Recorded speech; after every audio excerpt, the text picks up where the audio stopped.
Ever notice how a simple mistake quickly turns into a game of hot potato with blame? It's almost automatic. One moment there's a problem, and the next everyone's looking for someone else to hold responsible. It's as if we're hardwired to dodge accountability, passing the discomfort along as fast as we can. At work, a missed deadline is someone else's fault. The team scrambles to explain, each person eager to show it wasn't their mistake. Blame bounces from desk to desk, and the real issue gets lost in the shuffle. At home, a family argument becomes about one person's spending, not the bigger picture. Instead of working together to solve the problem, we zero in on a single culprit, hoping it will make the tension disappear. This blame game is everywhere, at home, at work, even between nations. From boardrooms to living rooms, and even on the world stage, the urge to assign fault is universal. It's a universal language we all speak, regardless of culture, age, or background. No matter where you go, you'll find people pointing fingers when things go wrong.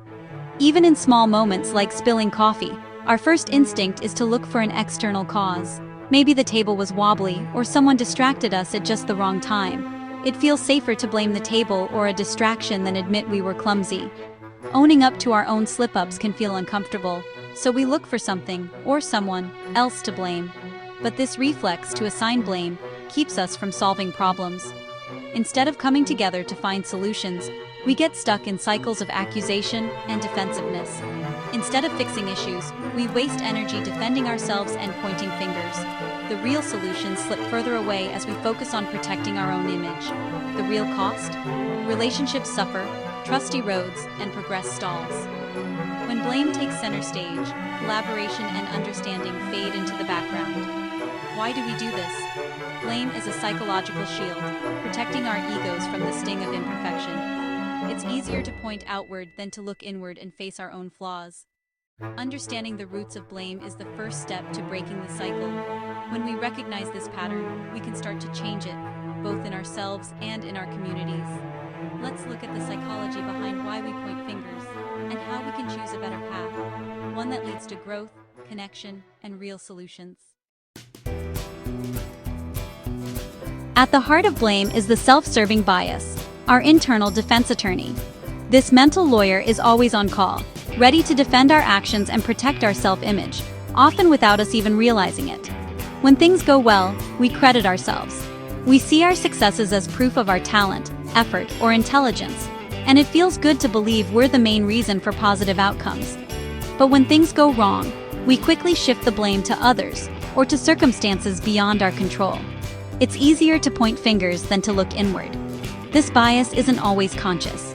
Often, it operates quietly in the background, shaping our memories and perceptions. Our brains naturally filter information to make us look good, and we genuinely believe the stories we tell ourselves. We become the heroes of our own narratives. We remember details that support our innocence, replaying them in our minds to reinforce our version of events. And we tend to forget or dismiss those that suggest our fault, editing out uncomfortable truths. The danger? If we always blame others, we never learn from our mistakes. Growth becomes impossible if we refuse to see our own role. A student who blames the teacher never improves their study habits, missing the chance to develop better skills. An employee who blames colleagues never builds better teamwork, and relationships at work can suffer as a result. Shielding ourselves from failure also shields us from growth. We miss out on valuable lessons that only come from honest reflection. The self-serving bias feels good in the moment, but it traps us in a cycle of repeated errors, keeping us stuck in the same patterns. Real progress starts when we own our part in what went wrong. Taking responsibility is the first step toward meaningful change. Blame protects our ego, but responsibility builds our future. The choice is ours, and it's the foundation for real growth and self-improvement. Cognitive dissonance, the discomfort of being wrong, drives us to blame others. We see ourselves as good people, so when we mess up, it clashes with our self-image. Admitting fault feels like an attack on our identity, so we justify our actions or blame someone else. For example, if you lie to a friend, you might say, "I had to protect their feelings." Suddenly, the blame shifts away from you. These justifications pile up, making it easier to avoid responsibility next time. But this self-deception distances us from reality and real growth. Facing our mistakes is uncomfortable, but it's the only way to build authentic relationships and improve ourselves. Blame is easy. Growth is hard, but worth it. Blame isn't just personal, it's tribal. We're wired to belong to groups, and we naturally favor our own us over them. When problems arise, it's easier to blame outsiders than look within.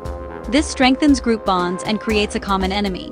Leaders exploit this by blaming other nations or groups for domestic issues, uniting people against a scapegoat. Blaming them feels like defending us, but it oversimplifies reality and fuels prejudice. History is full of tragedies born from scapegoating and collective blame. It's a powerful social glue, but it comes at a terrible cost. True progress means questioning our biases and resisting the urge to blame outsiders. Only then can we break the cycle of us versus them. Social media has supercharged the blame game, turning what used to be private gripes or small-scale disagreements into public spectacles. With just a few taps, anyone can broadcast their frustrations to a massive audience, and the digital world listens. Platforms reward outrage and make it easy to point fingers at lightning speed. Algorithms are designed to boost the most sensational content, so anger and blame travel faster than ever before. Complex issues are reduced to viral posts and memes, where nuance disappears and blame spreads fast. In a matter of minutes, a single post can ignite a global reaction, often without context or understanding. The more blame and anger a post contains, the more likes and shares it gets, fueling a cycle of digital dogpiling. Outrage becomes a kind of social currency, and people compete to be the loudest voice.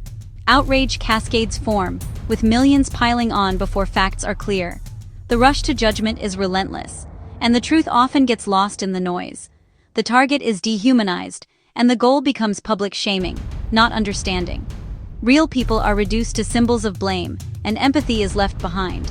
Social media echo chambers reinforce our biases, making us more certain we're right and others are wrong. We surround ourselves with voices that echo our own, rarely hearing a different perspective. We curate our feeds to see only what confirms our beliefs, making it harder to see our own role in problems. The more we filter, the less we understand the bigger picture. The result? More division, less dialogue, and a blame game that never ends. Instead of coming together, we drift further apart, locked in cycles of accusation.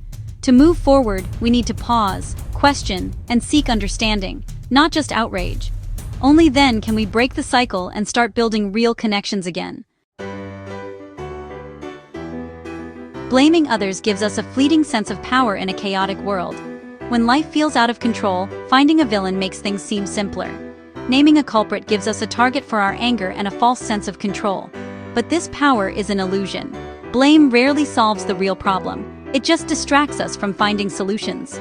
We focus on punishing instead of understanding, and the cycle of blame continues. True power comes from taking responsibility and working toward change, not just accusing others. It's harder, but it's the only way to make real progress. Heroes and villains make for good stories, but real life is messier. Owning our part is the first step to genuine agency and lasting solutions. Sometimes blame is justified. Real harm and injustice exist, and accountability matters. The key is knowing the difference between holding others accountable and projecting our discomfort. Selective blaming blinds us to our own role in problems, even when others are at fault. The most dangerous blame contains a kernel of truth, making us feel justified while missing the bigger picture. The antidote is self-awareness, asking, what was my part in this? Responsibility isn't about self-blame, it's about empowerment and change. Progress demands shared ownership and a willingness to listen, not just win arguments. When we move from blame to responsibility, we stop arguing about who started the fire and start working together to put it out.